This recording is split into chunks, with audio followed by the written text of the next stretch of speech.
Hi everyone! Well, once again, it is not the end of the month, it's a ways into the next month. However, I have a bit better of an excuse this time. I was really sick at the end of last month and the beginning of this one, and I'm kind of still recovering and all that sort of thing. But I now have Patches here to help me with this next review, which is... Oh, wait, before I get on to the review, I want to show you all... Oh, yes, hush up. That's my tablet speaking. My collection, I finally have organized everything, at least have a shelf of my primarily self-published work or research. This is a research I did for my books, and then over here are a lot of the self-published books. I'm going to get physical copies of the ones that I am reading on Kindle, so that I, can fill that out. But as you can tell, I've been reading it because it's sort of screaming to me. I'm just going to take it off. There we go. Pick it up here so I can show you what it is I currently am reviewing. It is a series of 3 books. I'm just going to let it go. By Grace Buchele Mineta. I apologize if I'm mispronouncing that. Anyway, my Japanese husband thinks I'm crazy. My Japanese husband still thinks I'm crazy. And Confessions of a Texan in Tokyo, which is apparently her blog as well. I'm going to put links to her blog and to her video blog as well, her vlog on YouTube, which is where I found her. I'm going to put that below. I highly recommend them, especially the video blog, especially for any of you who are, like me, self-published, independent authors. She has some of the best advice on there for us, and she also, has information about the same thing that she's writing about, basically an American living in Texas. So it's a good video blog and regular blog to follow in general, but especially if you're an independent author and publisher. You're going to want to go there and see some of the stuff that she has to say about that. Now, as for the review of these 3 books, what's interesting here's basically what it's about. As I said, it's someone from Texas who lives in Tokyo, that's the name, and kind of the culture shock and what it's like living there. She married someone from Japan, lives with him, and kind of sees the world in Japan from this outsider's point of view, looking in, and how they see her, and just kind of the differing cultures and the culture shock for her and the culture shock for them, sort of knowing her and all that sort of thing. And there's a lot of neat information both in the blog and in the book. The way that the book is done, because she's an artist, so she wants to do comic books, but she also oftentimes has just a lot of information to share, especially because being a blogger, she just writes down all this information about stuff in her life. Sometimes it's entertaining, sometimes it's just informative.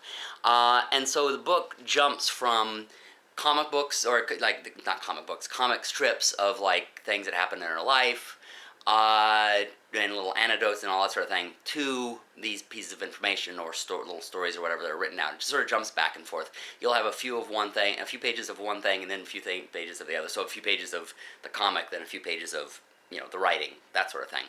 I preferred the writing because, for one thing, it was just really neat information. It was very interesting, very different, really good lessons on what is, basically the difference, and what, it's informative of Japanese life, an American Japanese person, et cetera, and the anecdotes were really nice. Then you get into the comics, and there was something I really learned from this. This is very interesting. Because I thought it was sort of up and down in terms of in terms of the level of quality of them. I felt it kind of went up and down. But what was interesting was when I thought about what I didn't like, because I felt as though a lot of the comics were kind of almost like we were being let in on this too much on this person's personal life, and the things that aren't funny, they're just kind of, it almost felt like it was jumping between their passive-aggressive arguments and what was it, the bit of too much of PDA. You'd have a comic where it was literally, it'd be one person said, she says something, he goes, "You're weird. Oh, I love you. And then hearts above them." And it's that really, I felt like I was looking at Family Circus or something. One of those things where it's just, there's nothing funny. It's just, you're kind of going, "Oh, look how lovey-dovey we are." And it's great. I'm happy for you. I'm glad that you're a good couple, and you can see also in their vlogs that they're a wonderful couple. But in the vlogs, at least that I saw, it was more entertaining. You got to see them kind of interacting. It wasn't just, "I love you, hearts." That's not entertaining. That's, or there'd be just, she'd say something, in the comic strip, she'd say something mildly entertaining, or mildly interesting or different, or I shouldn't say mildly entertaining. It was, it was actually something that was entertaining, that was different, funny, or an interesting insight or something like that. And then he'd come in and go, "You're weird," and that's the end of the comic strip. And it's just like, it's not. I'm sorry, that's not funny. That's not insightful. It's not anything. It's just, in fact, it kind of makes him look like a jerk.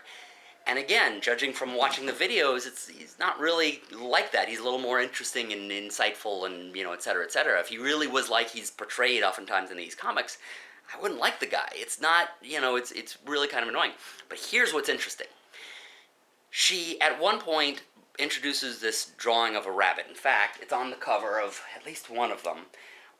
She has this rabbit appear all of a sudden in some of them, and starts portraying the rabbit kind of like in a lot of comics or cartoons or whatever, where you have this talking character who kind of comes in and makes observations that the humans can't make.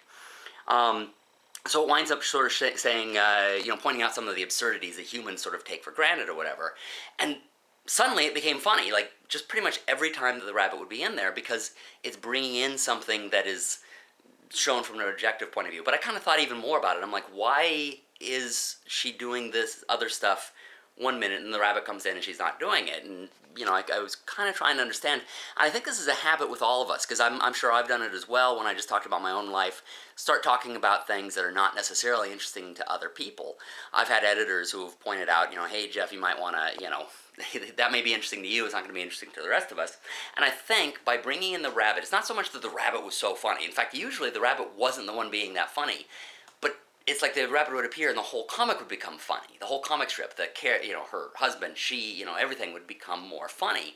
And I think what it was that suddenly she was being forced, the author was being forced into looking at it from an objective point of view, because now she's having to see it from the rabbit's point of view, because that character is there. Whereas in the other case, it's like, oh, hey, look, we can be all lovey-dovey because that's what happens at home. It's like, she couldn't see it from our point of view. It was like she couldn't understand that, no, that's not particularly interesting. But get the rabbit in there, suddenly now you have this fictitious character. She has to look at it from an objective point of view, and so the whole thing becomes much more interesting and entertaining. So it taught me something. Now, I can't enter her brain. I don't know what her real reasoning is. It might be even subconscious. Maybe she doesn't know. I don't know. But this is just something that I've noticed as a reader, and at least that's what I'm going to draw from it, is this idea of sometimes when you bring in another source into the material, it forces you, the writer, to step back and look at it from their point of view. And it might be a good idea when you're doing something that's not a true story, but you're trying to fictionalize a true element. Maybe bring in something that's fictional, because then it'll force you to look at it as a story and not just as an anecdote. Now, I may be just the only one talking on this. I mean, you can look at, based on, if you compare my views to the author's views, you look at her YouTube channel, she has a hell of a lot more fans than I do and sells a hell of a lot more.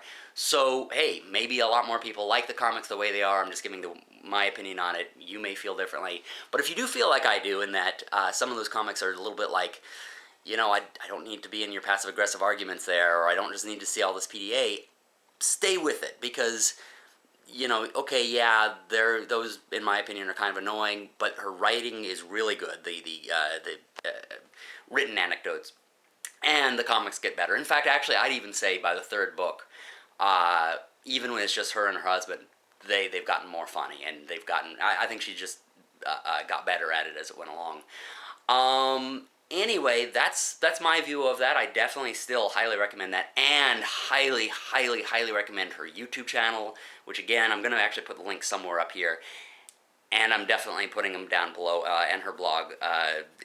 It's some of the best information out there on, I think, on self-publishing, or independent publishing, independent writing, etc., etc.